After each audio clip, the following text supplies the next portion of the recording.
안녕하세요. 골드만삭스입니다. 오늘은 미국의 37대 대통령인 리처드 닉슨과 닉슨의 국가안보보좌관으로서 닉슨 대통령과 중국의 마오쩌둥이 서로 만나서 평화회담을 할 수 있게 주선을 한 국가안보보좌관 헨리 키신저 장관에 대해서 알아보겠습니다. 리처드 닉슨은 1969년부터 1974년에 5년 동안 통치를 하게 된다. 74년에 이제 워터게이트 사건, 그 도청 장치 사건으로 인해서 탄핵을 받고 물러나게 되지만은 5년 동안 통치를 한 것 됐습니다. 1969년에 취임을 하자마자 닉슨 독트린을 발표를 합니다. 괌에서 발표를 했는데 그것은 이제 미국이 이제 국제적인 그 정치 군사적인 적극적인 개입에서 한 발 뒤로 물러나겠다 이런 내용이 되겠습니다. 향후 미국은 베트남 전쟁과 같은 군사적인 개입을 가능한 한 하지 않겠다. 미국의 정치적 군사적 후퇴를 말하게 됩니다. 국제 경쟁 체제에서 미국이 적절한 조화를 유지를 하면서 냉전 수행의 두 축인 유럽과 동아시아에서 미국이 그 전과 같이 적극적으로 개입을 안 하겠다 이런 걸 천명합니다. 1969년에 이걸 발표한 이후에 계속 베트남 전쟁이 이제 1964년에 시작이 된 거죠. 1964년에 이제 tonkin 사건을 시작으로 해서 베트남 전쟁이 시작이 됐는데 1969년에 이제 그 닉슨이 군사적인 개입을 최소 줄이겠다 이렇게 발표를 하고 나서 계속 미국이 이 베트남 전쟁에서 열세를 취하다가 결국에는 1973년에 도저히 전쟁에서 이길 수가 없기 때문에 미군이 전부 다 철수를 해버리죠. 그 다음에 이제 1975년에 그 파리 협정을 통해서 베트남이 그러니까 1973년에 이제 미국이 이제 파리 협정을 하면서 물러났고 그다음에 이제 1975년에 이제 그 북베트남의 호치민 장군이 남베트남의 수도인 사이공 지금의 이제 그 호치민시가 되겠죠. 여기를 이제 함락을 하면서 북베트남이 완전히 이제 통일이 된 것이 이제 1975년이 되겠습니다. 1969년에 이제 그 닉슨이 이제 이런 전쟁에서 물러나겠다 이렇게 발표를 한 거죠. 미국의 역할을 후퇴하겠다라는 미국의 소극적인 자세, 그다음에 이제 보조적인 역할을 강조를 하게 됩니다.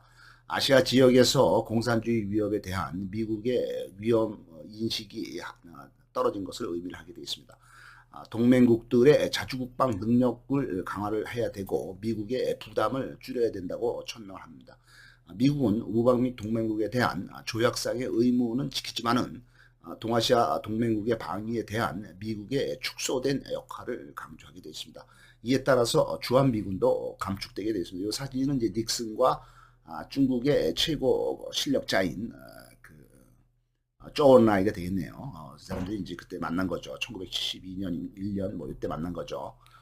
헨리 키신저 장관은 1923년생이니까 지금 96세가 되겠습니다. 미국의 정치가이면서 외교인이 되겠습니다.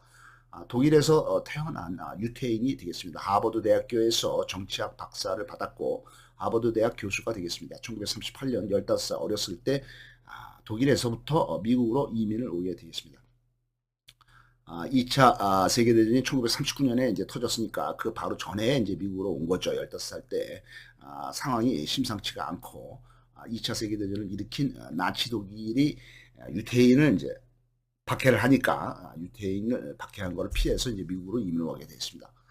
1969년에 이제 그 46살이 되었을 때 이때 막 대통령으로 취임한 닉슨의 대통령 안보보좌관, 국가안보보좌관이 되겠습니다.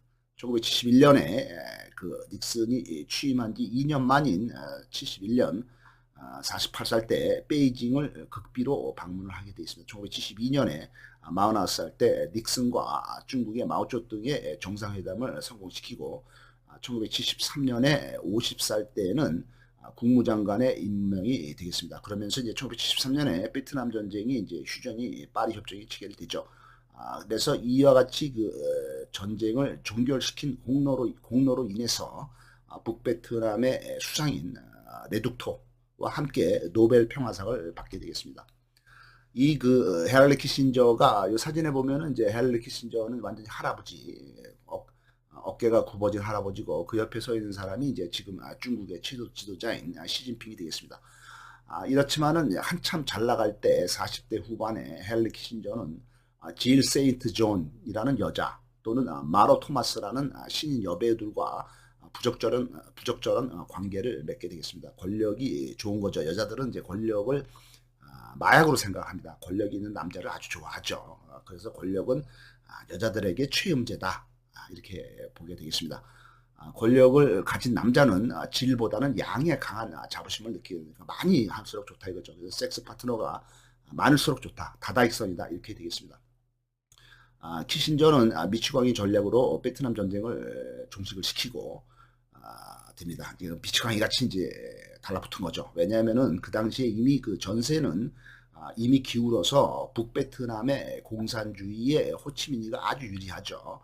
남베트남은 이제 미국의 지원을 받아서 겨우겨우 전쟁을 이어지긴 하지만은 조만간에 이제 그 무너질 듯한 아주 거의 이제 뭐 망할 지경의 이제 남베트남이었고 북베트남의 호치민이는 그 남베트남 내부에서 일어나는 뭐 쿠데타, 반란군 뭐 이런 그 게릴라 이런 것뿐만 아니라 북베트남이 이제 막강한 군사력을 통해서 자력으로 통일을 이루기 바로 직전인데 미국이 자꾸 평화협정을 하자고 제안을 하는 것을 호치민이는 거부를 하게 됐습니다.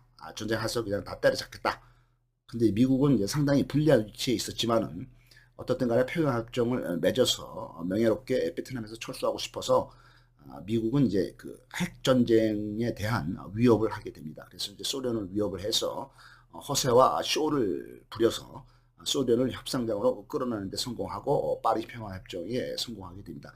지금의 트럼프 대통령의 전략과 비슷하게 그 위협을 한다든가 허세를 부린다든가 쇼를 한다든가 이런 전략을 핀 거죠. 1974년에 키신저가 51살이 되었을 때 워터게이트 사건으로 인해서 닉슨이 탄핵을 받고 대통령에서 쫓겨나게 됐습니다. 닉슨 다음으로 즉위를 한 포드 부통령, 그러니까 포드 대통령이 됐죠. 이 포드 밑에서 국무장관과 안보보좌관을 한 1년 동안 역임을 하다가 사임을 하게 되겠습니다. 키신저는 현실 정치의 달인으로서 이념이라든가 도덕이라든가 뭐 이런 것보다는 국익을 위해서 현실적인 국익을 위해서는 어떤 수단 방법도 다 동원해야 된다라는 아주 현실주의적이고 합리적이고 냉혈한 그런 사람이었고 이 키신저의 이런 역할로 인해서 미국과 중국이 화해 길로 나섰기 때문에 세계 평화가 이루어졌다 이렇게 볼 수 있습니다. 그래서 이제 1971년, 2년 뭐 이때 이제 했죠. 그다음에 이제 한국에서는 이제 그 당시 1973년에 박정희가 유신헌법을 발표를 하고 1974 독재가 이제 심화된 거죠. 그 1974년에는 이제 야당의 지도자 정적인 김대중이를 납치해서 죽이려고 그 동해 바닷가에서 배에 탄 김대중이를 납치를 해서 죽이려고 한 것을 그 당시에 미국의 최고 실력자 1974년이죠. 그러니까 포드 행정부에서